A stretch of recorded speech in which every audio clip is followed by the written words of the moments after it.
Hey everyone, Judicial Watch President Tom Fitton here with our weekly update, our Labor Day edition of the Judicial Watch Weekly Update. Thanks for joining us. As always, Judicial Watch is busier than ever.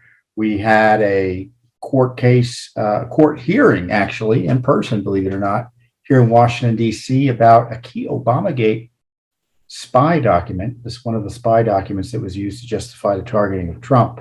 I'll talk to you about that. We have two new lawsuits, one on COVID and China, and the other on the border crisis. So we're covering all the bases.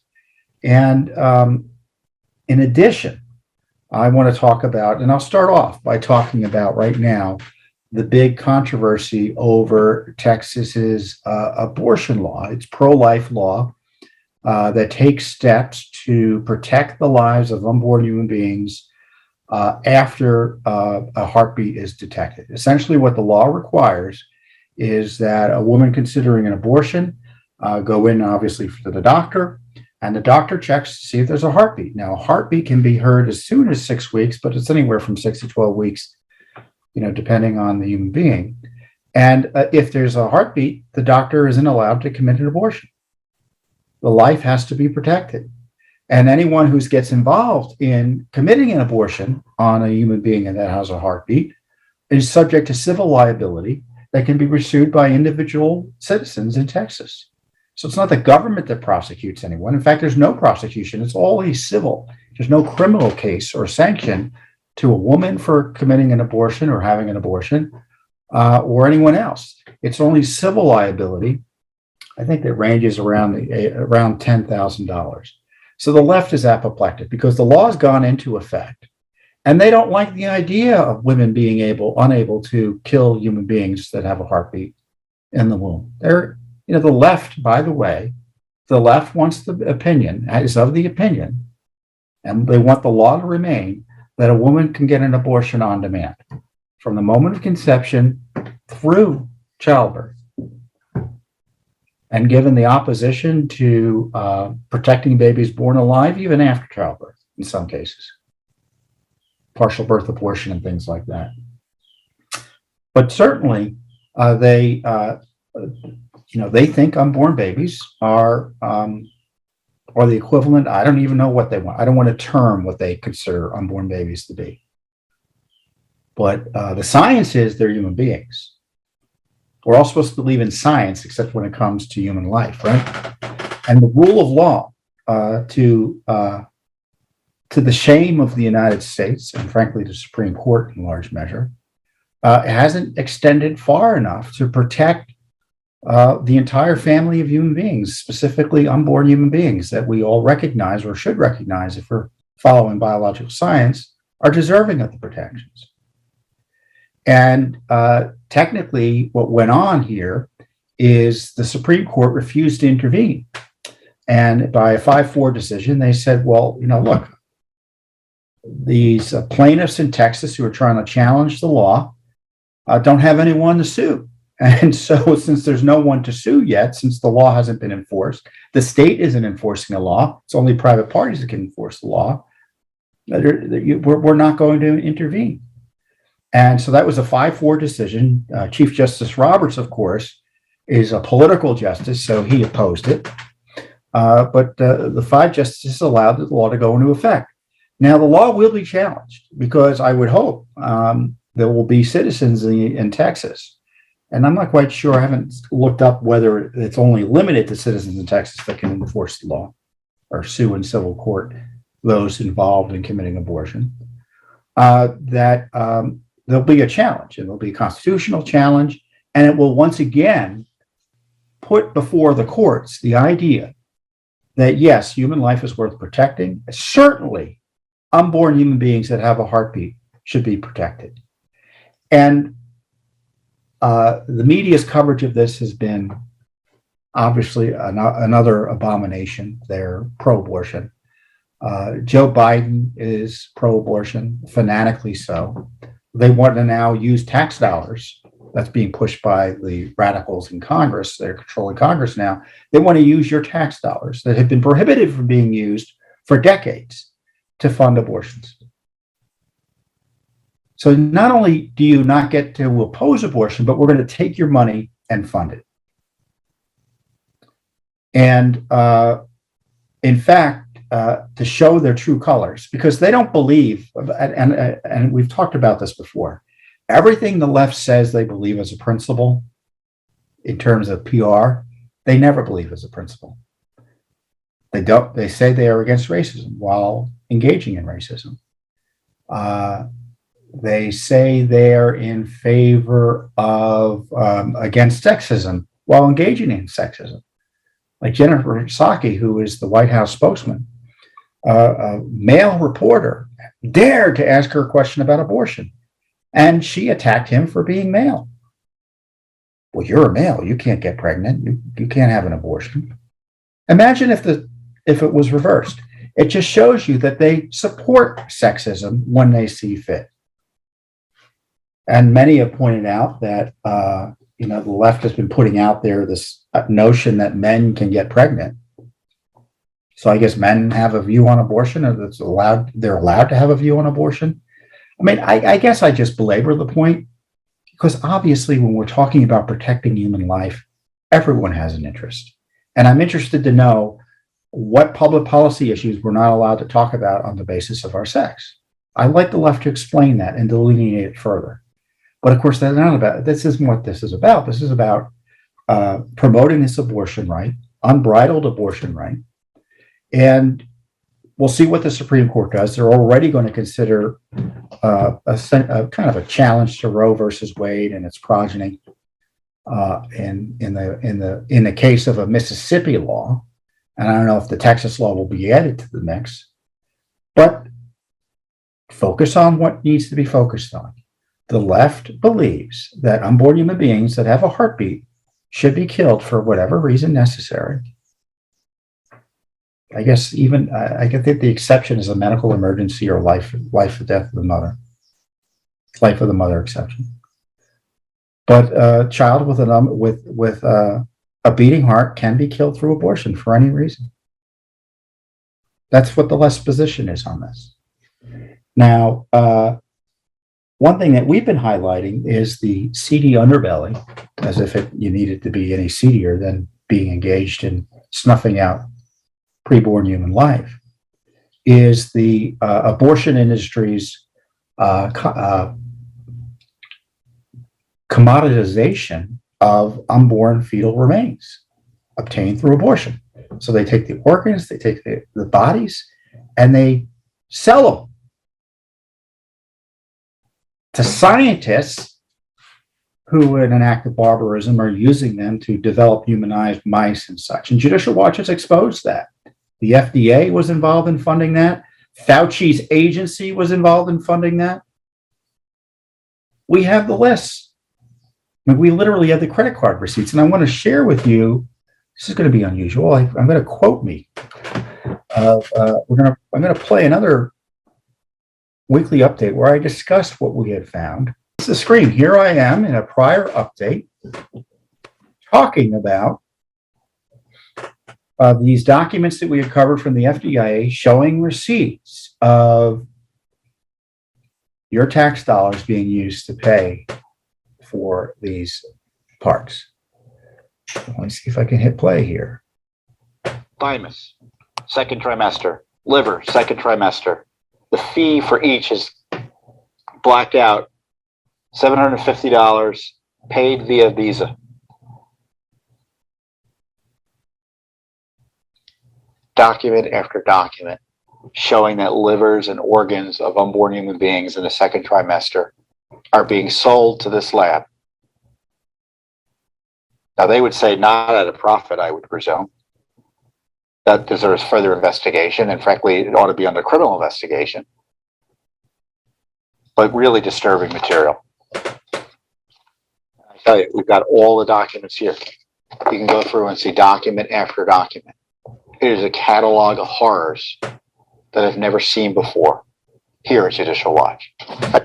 And you can see from that prior discussion just how outrageous it is in terms of just how outrageous the abortion industry is in terms of, again, extracting organs as I called it, we had new documents come out in a lawsuit we had pursued with the Center for Medical Progress, where the University of Pittsburgh was running, as I called it, a fetal organ chop shop, funded with tax dollars, mainly out of the NIH and largely out of the agency that Dr. Fauci runs. So Fauci is funding this barbarism. So when you hear the abortion debate and you hear the fulminations against Texas daring to protect unborn human beings, I want you to recall what Judicial Watch found in terms of what happens to the bodies and organs of too many unborn human beings. So when you hear the fulminations of the left-wing media and their allied politicians about Texas's law trying to protect unborn human beings, keep in the back of your mind or in the front of your mind and share this information with others. The fact that the abortion industry turns the organs and bodies of aborted babies into a commodity to be used for scientific research, for humanized mice. The barbarism is something that no society should be engaged in, but this is what the abortion culture has led to. So I'm not quite sure what the Supreme Court's going to do, but you can be sure that you won't get an honest analysis of it from the media, or the legal issues around it. So just so you know, private citizens in Texas can proceed with civil claims against those engaged in abortion and the killing of unborn human beings with a heartbeat. And the left is angry about that. Do you need to know anything else? Probably not. And of course, the idea, they get so angry about the idea that citizens would be able to engage in this type of litigation, when in fact the left does that all the time. There are many laws and many regulations, court rules that allow citizens to engage in private litigation. It happens all the time. The left does it all the time in housing, racial discrimination matters, environmental matters. And the other big hypocrisy, of course, as I said, the left doesn't believe everything they pretend to believe. When they say that they're concerned about the bodily integrity of women and the right to choose what to do with your body, obviously that doesn't apply in anything related to public health, related to COVID. Vaccine mandates, how does that comport with the idea that you have a right to control your own body? And what's the response to that is, well, you're talking about other people here. Exactly. And that's the heart and crux of the abortion debate. So I don't know where you fall on abortion. You know where I fall on abortion.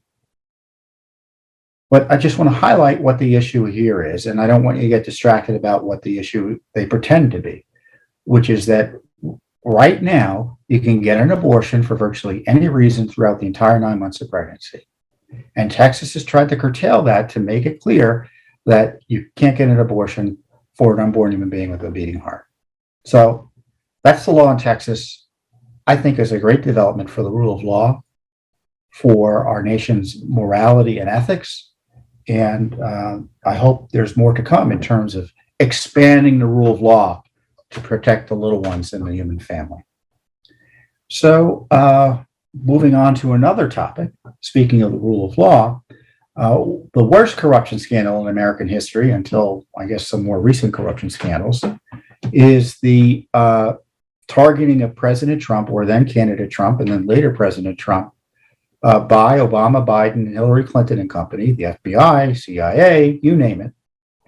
All the president's forces and all the president's men were going after Trump, spying on him. And they all pretended that they had justification for doing so. Well, in order to actually launch a spy operation against any citizen like this, you need what is called electronic communication to open up the counterintelligence investigation. The FBI concocts or is supposed to create one. In this case, they concocted one and guess who did the concocting? Peter Strzok, the unethical FBI agent who was a senior counterintel leader in the FBI. And We uncovered the document, which showed that the document was really lacking in terms of justification for spying on a presidential candidate, which was really quite extraordinary. But it's the founding document. It's the one the left points to, saying this is why Trump was pursued. It was legitimate. Well, when you look at the document, it's not legitimate. And when you look at it, you'll see that there's many redactions, the names of countries involved in the collusion to spy on Trump, the names of confidential sources, we're told. And so we pushed back. We wanted to get the access to the information. We sued, successfully got this document that Congress couldn't get, but Judicial Watch was able to get. And so we were in federal court the other day. We had an hour and a half hearing, so it was rather unusual. And it was in person. So good news is that we were able to appear in court in person. That's the first time, at least that I'm aware of, that there was an in-person court hearing, at least here in the District of Columbia, that we were involved in. So I went over to the court with our lawyer, Lauren Burke, who did an excellent job advocating for more transparency for this document. And I listened to a lawyer for the Justice Department under Biden explain to the court why we can't find out information about the countries involved or the sources involved, back and forth. So one of the things they've alleged is that there's no public interest in getting access to this information. And we think there is, obviously. Judicial Watch is the nation's leading public interest legal educational foundation. So we have millions of people that support us and follow our work. That's evidence of public interest, don't you think? And the idea that a spy operation targeting what soon turned out to be the president of the United States is not of the public interest just shows you how dishonest the Justice Department is. And I'd like to say we would have gotten a different argument from the Trump Justice Department under Barr, but we wouldn't have. So I don't want to necessarily blame Biden's administration for this, because Barr's Justice Department, Wray's FBI, was as secretive, and there's really no distinction between their what they were covering up and what we're facing here with the Biden administration now. What was interesting is we had two declarations submitted on our behalf by Kevin Brock, a former assistant director of the Director of Intelligence and former principal deputy director of the National Counterterrorism Center for the FBI. He knows what he's talking about. And he looked at this electronic communication. And this is what he said. In the EC document, and I'm going to read this because I think it's important to know, because the media won't tell you about this. And this is the value of Judicial Watch, telling you things about essential essential issues related to our republic.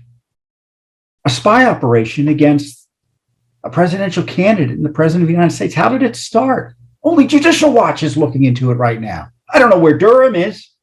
Do you?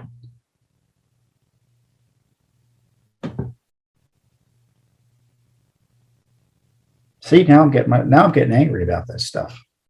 It's been years of fighting this, and we're still fighting the Justice Department over this corruption.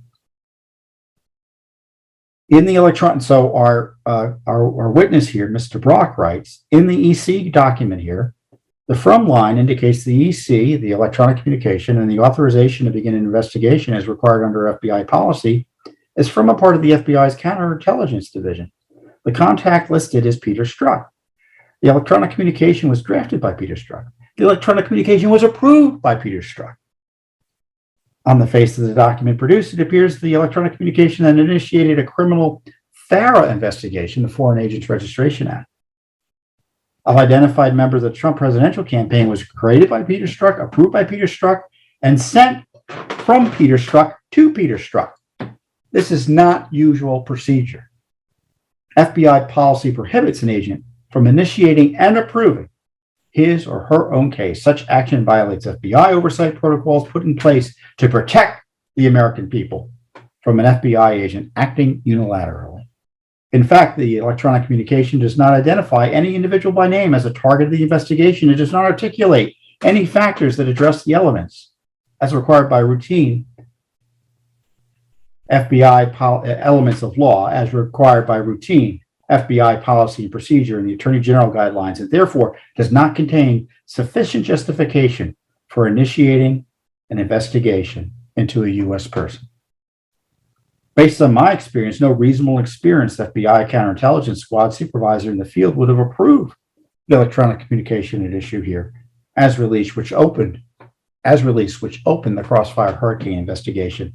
The unredacted document released in the unredacted information released in the electronic communication document here offers no legitimate predication justifying the investigation of U.S. persons involved in the presidential campaign or subsequent FISA intercept of a U.S. person.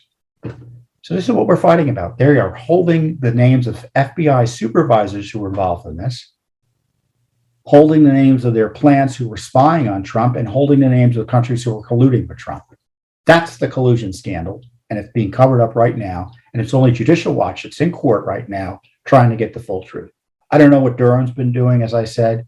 We'll see if he issues a report or issues any additional indictments. Supposedly he's been finally we've gotten word there's a grand jury in operation taking testimony, but there's no indication any senior officials have been targeted or even questioned as they should have been.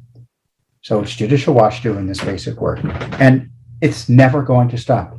The illegal spying and targeting of innocent Americans on the wrong side of the political divide is continuing. It continued against Trump. It's continuing now using the pretext of January 6th, the disturbance, the Pelosi totalitarian committee, Star Chamber proceeding.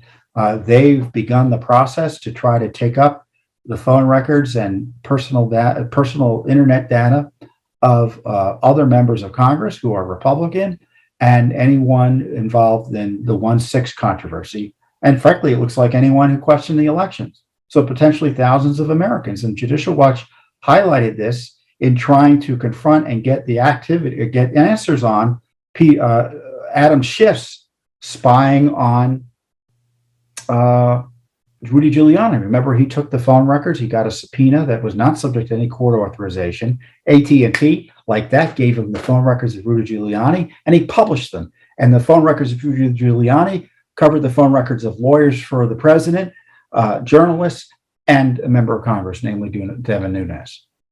And I've been warning, and Judicial Watch has warned you that what Schiff was doing and what Pelosi were doing was they were asserting an unbridled authority to investigate and subpoena and take any record they want related to any American citizen.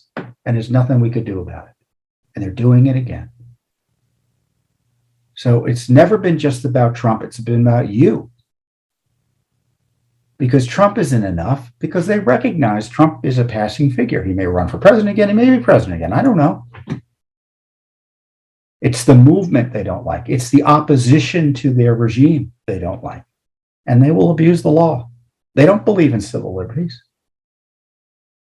They don't believe in the First Amendment. If they could get away with it, they would jail you. Indeed, some of the 1-6 defendants probably shouldn't be in jail, but they're there for political purposes.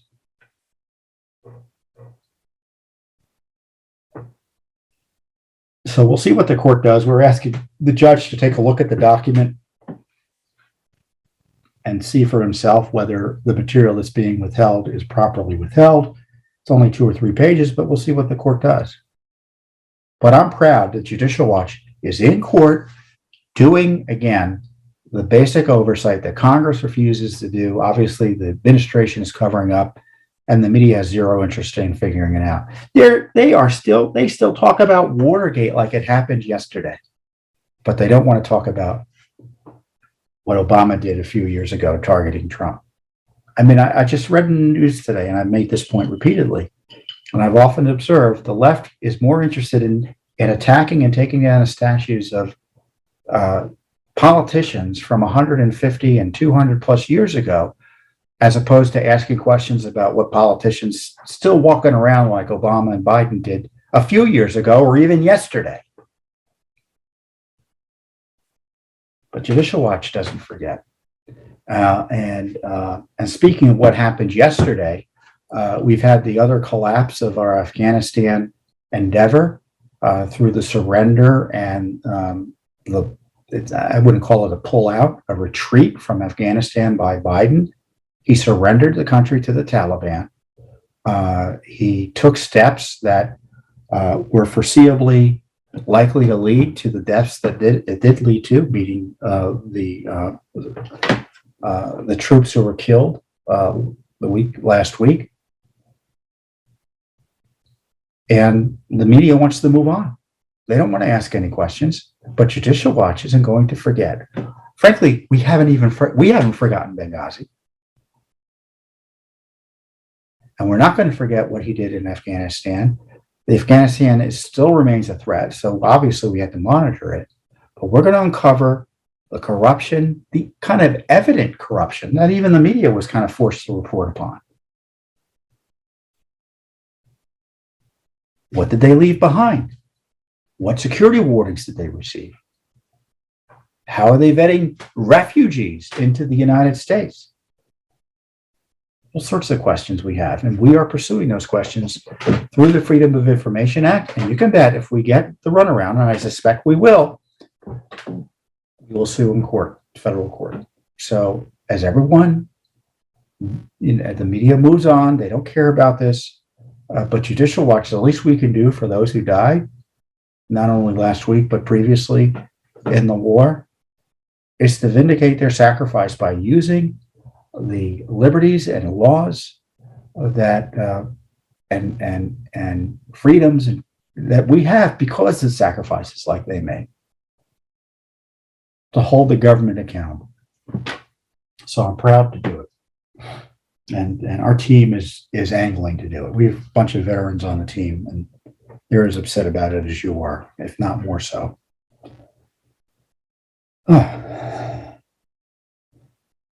So, moving on to the next crisis, we have the border crisis. So, when you're engaged in destroying our southern border, opening it up, undermining the rule of law in ways never seen before in American history, at least as it respects immigration law, you actually need help to do it. And so sure enough, the information is the Biden administration is funneling money to NGOs, non-governmental organizations, both directly and through the United Nations, to help them undermine the rule of law in the United States by aiding and abetting fraudulent and illegal activity, it looks like to me at least. So we asked for records about that scam and scheme from the Department of Homeland Security. We got the runaround, so we sued. We specifically sued for all records regarding the role of the Office of the United Nations High Commissioner for Refugees, the International Organization of Migration, and any other nonprofit organization in the processing of asylum seekers or other undocumented migrants to northern Mexico seeking entry into the United States. This request includes any related records of communications between any representative of the Department of State and any representative of the UNHCR and or IOM. Oh, I guess we sued the State Department. I thought we sued DHS. It was the State Department. All records of communications between any representative of the Department of State, including but not limited to the United States Mission to the United Nations and any representative of the United Nations or any United Nations agency related to the allocation of U.S. contributions to the United Nations High Commissioner for Refugees to nonprofit organizations providing assistance to asylum seekers and other undocumented migrants in northern Mexico. So I read that to you to let you know we know what we're doing, we know what to ask for, and we know what to pursue. And we're pursuing this information in federal court. As again, where's Congress in trying to police this? And I don't care if the Republicans are in the minority, this ought to be a priority. Now, you may recall the Remain in Mexico program that President Trump initiated required asylum seekers, to the degree there were valid claims, to remain in Mexico while their claims were adjudicated or processed. Now, the Biden administration tried to overturn that, and the court said you can't do that. You have to go about it in a more regular, lawful way. But they've got partners in crime, in my view, in Mexico. And it's the UN and these NGOs that are using our tax dollars to aid and abet this breakdown on our border. A May 2021 Reuters story reported that the Biden administration had initiated, quote, a new process. This is what I discussed, tasking a handful of nonprofits working in Mexico with identifying and referring. So we're outsourcing to these NGOs who are leftists mostly, almost all of them. I'm not aware of any conservative groups doing this. Identifying. Hey, you want asylum? Come over here, sign it up. That's how I read that.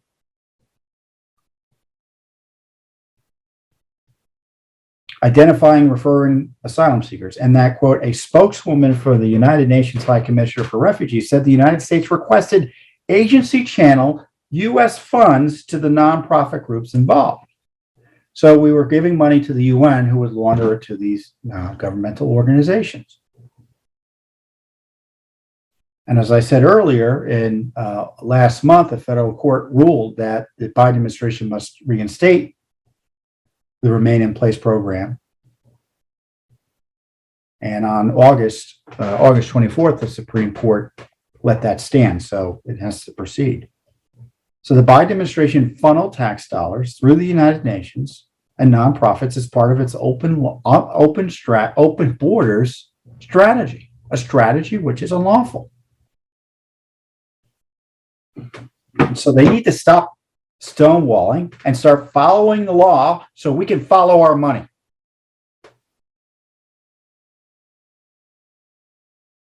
So this isn't our only lawsuit on the border crisis. We have other lawsuits trying to figure out what's going on, to get the details that the media refuses to tell you about and the administration wants to hide from you.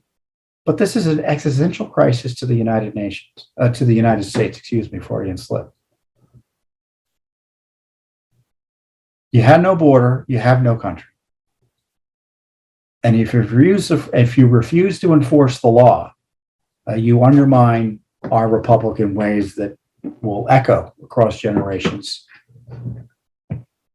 So we're proud, again, of the work we're doing there. And if you like this type of work, I encourage you to support it with a donation, dare I ask. For charity, we take donations. Go to judicialwatch.org. You'll see a nice red button to click through. Make a donation. So Dr. Fauci isn't the only bureaucrat we're interested in when it comes to the COVID confusion and disaster that we're still in because of, in my view, decisions by these public health authorities. But there are a lot of controversies around COVID, and a lot of them tie to gain of function research and whether gain of function research in part or directly help lead to the creation of this virus that ended infecting everyone. Gain of function research, again, is someone purposely taking a virus and making it more likely to infect and harm human beings. Now, we don't know for sure whether that happened, but it's in some ways an open question.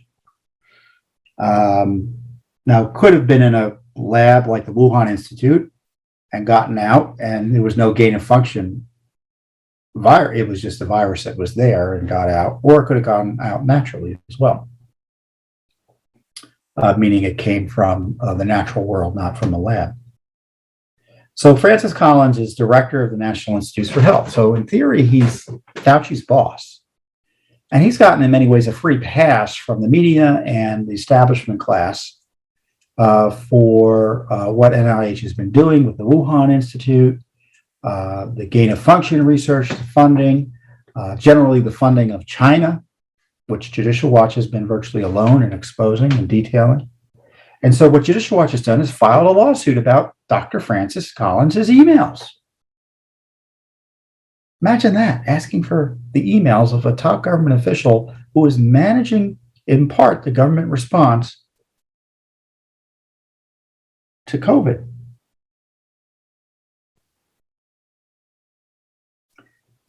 So we asked for three things. We said we want documents, all emails that he had related to gain of function research, the Wuhan Institute of Virology, and dare I say it, hydroxychloroquine. Now, hydroxychloroquine is a drug that's approved by the FDA. It's been out there forever. That's approved for certain uses to combat malaria, and it helps with lupus and such. And there have been studies that suggest, some studies suggest it's not helpful. Other studies suggest it is helpful in curtailing or treating COVID. So the jury's out on that, but we're not allowed to even ask questions about it or demand more answers about it because of the censorship encouraged by the government and furthered by big tech about it. So I've been locked out of Twitter for making a completely correct and innocent comment about hydroxychloroquine. I'm still locked out of Twitter. The Taliban can tweet, but I'm locked out. That shows you how crazy things are. So we asked for these records back in June of 2021, just a few months ago. We didn't get them.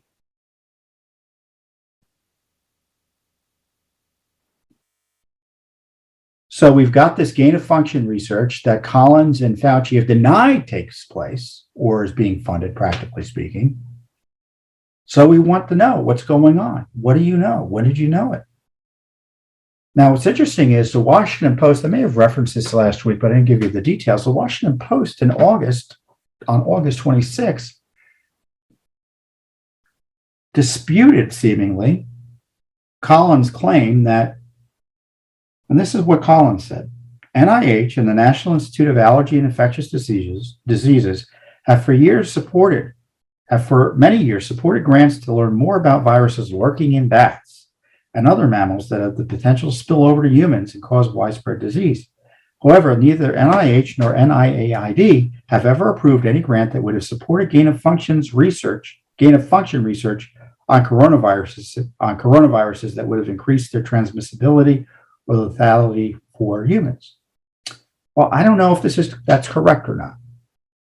I don't think it is correct based on what they've been funding that I know publicly about. This is what the Washington Post reported last week. In the United States, NIH Director Francis Collins and Anthony Fauci, Director of the agency's National Institute of Allergy and Infectious Diseases, have led to federal funding and oversight of gain-of-function research. 8 years ago, Collins and Fauci helped put in place high-level reviews and other safeguards in response to concerns raised by David Relman, a Stanford University physician and microbiologist, and aides to Barack Obama, who were alarmed by what they saw as insufficient scrutiny of the research with ferrets. The NIH leaders and Department of Health and Human Services pledged to subject the work to increased transparency and vetting. This included forming a review group of federal officials known informally as a ferrets committee to vet proposed projects for safety and worthiness. However, Collins and Fauci in recent years have helped shape policy changes directly and through their aides that undercut the committee's authority. Since then, the experiments have continued to unfold amid secrecy. And HHS, which administers the review committee, has kept its work confidential. No agendas, meetings, or other records of its proceedings are public. Even the names of the federal officials assigned to serve on the committee, which has spanned the Obama and Trump and Biden administrations, are kept secret. And the story goes on to describe how they've effectively been funding gain of function. So we'll see what the documents show. And as I read this, I'm like, oh, we got to do a FOIA on this too, right? We also again asked about hydroxychloroquine. Now, he told 60 Minutes, Francis Collins did, that basically it was a bust. Maybe he got in the way of trying other kinds of repurposed drugs. All the enthusiasm about hydroxychloroquine was basically dependent on anecdotal reports. And that did leave everybody with kind of a sour taste in their mouths. We had to get over that. I think we're over it now. He said that in March. So basically, he's attacking Trump there.